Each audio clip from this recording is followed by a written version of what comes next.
Hello everybody, welcome back to Fanblade. This is a shorter video than normal, and it's also arrived a couple of days earlier because I've had a stupid idea and I'm in a bit of a hurry. This is a really stupid idea. Be warned, this idea is so stupid you are going to lose IQ points by watching it. What this is a Greg Bennett designed Corsair Bass, of course made by Samick. If I have to recommend a beginner's bass, yeah, these are very, very high on the list. They're right up there with anything made by Court or the Ibanez Tellman series. They're just, you get a lot of bass for your money. And I spent $100 on this one. New Zealand dollars, it's about 55 US dollars. They're dirt cheap. I've encountered a few of these over the years, but I've never had the opportunity to take one to bits and see what it's made of. So, let's find out. According to the serial number, this is a 2006 model. I'm not sure exactly when they started making them, but the fact that this is still a current product, they're still building these in 2023. And I feel like that speaks volumes about just the quality and the design quality and the consistency with which they're made. I do have one burning question though. The website says that this is a mahogany body. It doesn't feel light enough to be basswood. Yeah, we're going to find out. I've never had the opportunity to take one of these apart before, so this will be interesting. And then, as I said, once we've got it in pieces, I'm going to do something really, really dumb.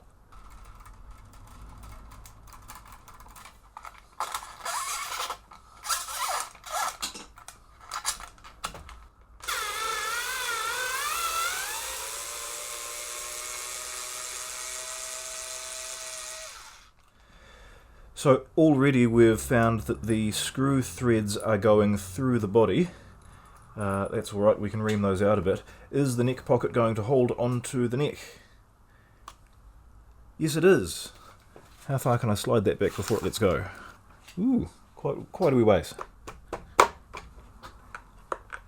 Ooh, right, good tight neck pocket. Excellent.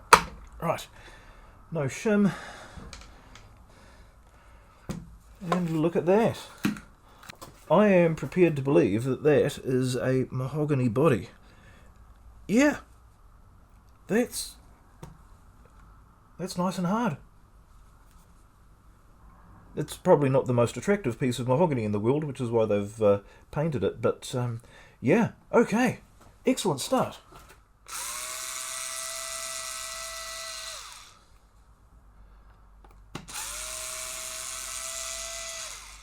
I've just noticed something a bit interesting. This screw here is one that's just come out of the space, whereas this one here is a standard Fender pickguard screw.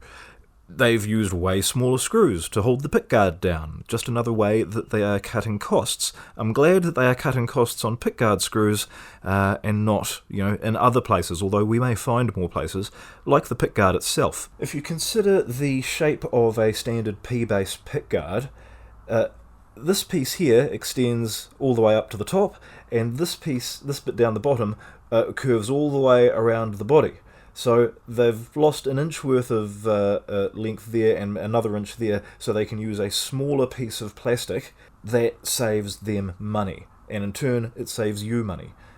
It's a really interesting design trick. I mean, yeah, maybe that bit looks a little bit odd, but overall the whole thing looks, just as elegant as you would ever want for a bass guitar, especially a beginner's instrument. These are minor cosmetic things, but every bit of saving that they can put in there, it all adds up to a cheaper instrument, and without sacrificing the playability of the instrument, this is a good thing.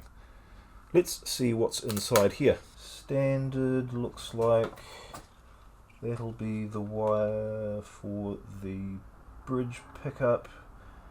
Yeah, that looks like standard jazz bass wiring to me. I have had a quick play on this instrument, and I am pleased to report that this is one of the rare occasions where the bridge pickup is powerful enough to compete with the neck pickup on volume. This is great. This is what you want to see. They beef this up a bit because they're usually too quiet. But in this case, they've done it properly.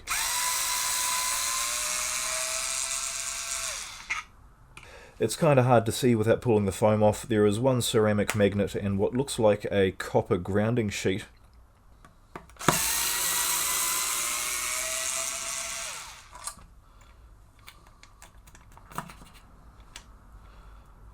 That looks like it's got a solid metal grounding plate in there. It also feels quite a lot heavier. I would say if that's a ceramic magnet, then it's a blimmin' enormous one. Can I peel that off? Well, I don't really want to. Suffice it to say, looks like... yes, no conductive paint shielding in this area, but the single coil pickup and the cavity both have the conductive paint. That is excellent. I'm liking what I see so far. This is all very good. The bridge is relatively beefy. Nothing special. It's got the little indentations to stop the saddle from moving sideways too much. They don't really work. They don't really do very much, but it is nice to see that they've made the effort. Nothing really wrong with that. That's fine. And there it is. It's a fine example of a mass-produced bass guitar body. Let's just set that aside and have a close look at the neck for now. This particular one appears to have very minimal fretwear, not a whole lot of gunk on the fretboard. I don't think it's been played very much. The fella who sold it to me said he was a guitarist, but he just had a bass for recording, and it's just good to have a bass around. And subsequently it's not seen a whole lot of wear on the frets. It also needed a setup, but most of them do. And when I was taking the strings off, I noticed that nut slot was a little bit tight, and one of these tuners was loose. Actually, so all of the tuners are a little bit loose. That's alright, we can take care of that. I don't really want to do a whole lot to this. Looking for signs that the frets have been levelled. I'm not seeing any signs that the frets have been levelled. Well, there's a few scuff marks across the wood there. I don't know what that's about. We'll see how it plays when we get it all back together, but for now, I want to get on with doing a really, really stupid thing. So, I am filming this a couple of days before St. Patrick's Day. My band has a gig that night. We are doing the full St. Patrick's Day thing. Green this, green that.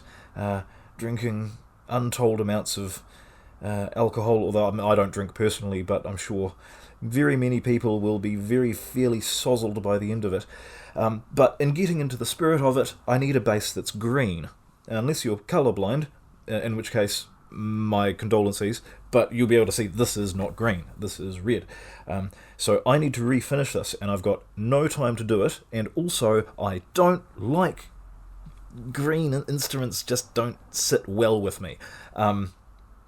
I would prefer it not to stay green, so I'm not going to sand it off and refinish it. I'm simply going to cover it in self-adhesive PVC film. I got this at the craft store, and while I was there, I also spotted some silver and gold glitter tape, which I'm going to use to make this into some sort of Eddie Van Halen style, sort of green and silver and gold kind of a thing. This won't take very long.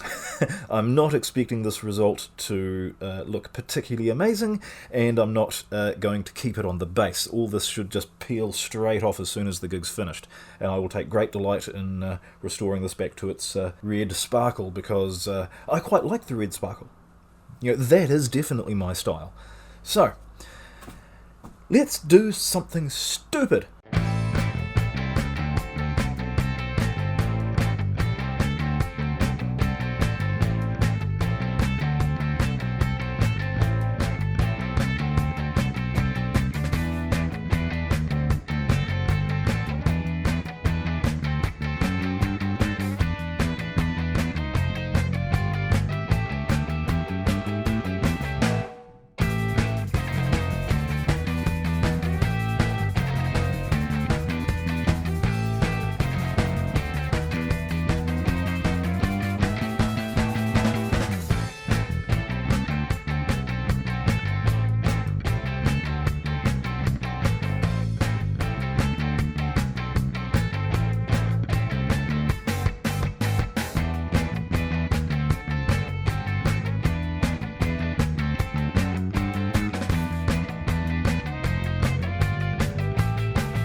And there we are.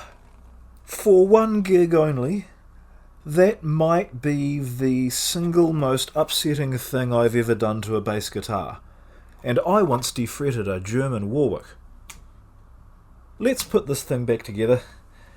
It's not going to be particularly comfortable to play. There are sharp bits. That vinyl did not want to fold. I thought it might stretch and take the curves a little bit better. It did not want to do that at all. As soon as it went to take anything resembling a fold or a crease, it just wanted to rip. If it raises any eyebrows or gets people's attention, and if people seem to actually like it, then maybe I can look at doing this as a proper paint job in the future.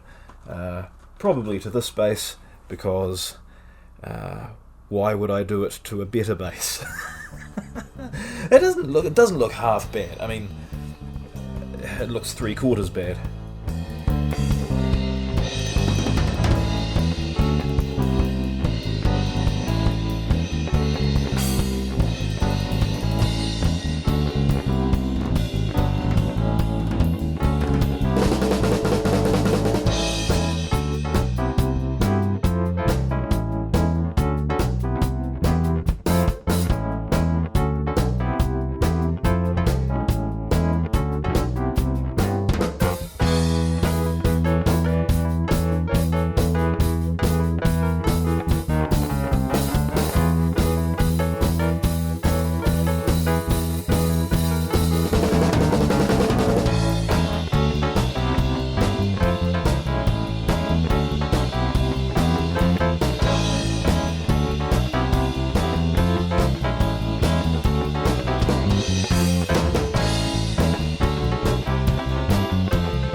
So now we have the question of whether or not it actually sounds any good. Here is the P pickup by itself.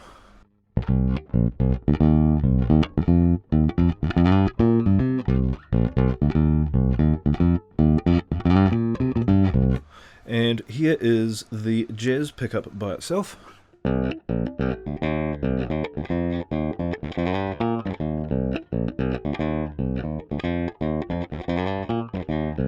Here is both of them together.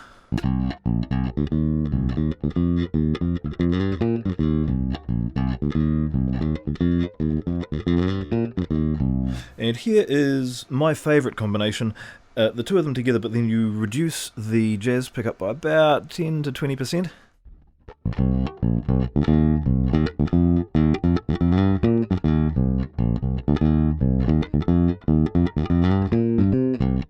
Just sort of seems to hit a sweet spot, which suits my playing nicely, but you know, your mileage may differ.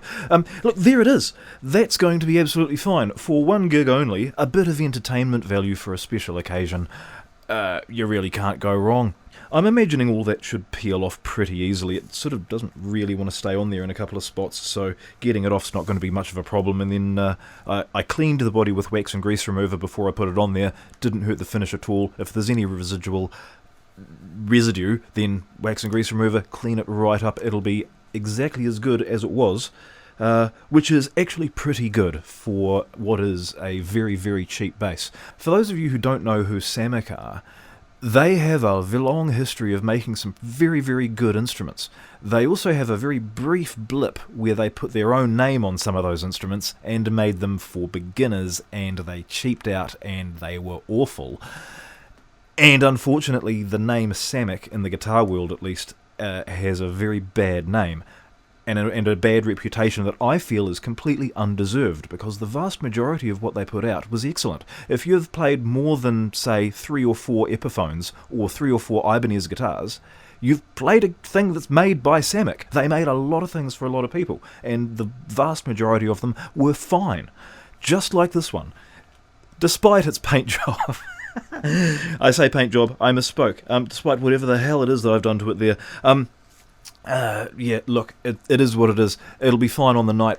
Thank you very much for watching. Thank you very much for subscribing, although I don't know why you would after this lot. And I will see you with a proper video very, very soon. Thank you very much.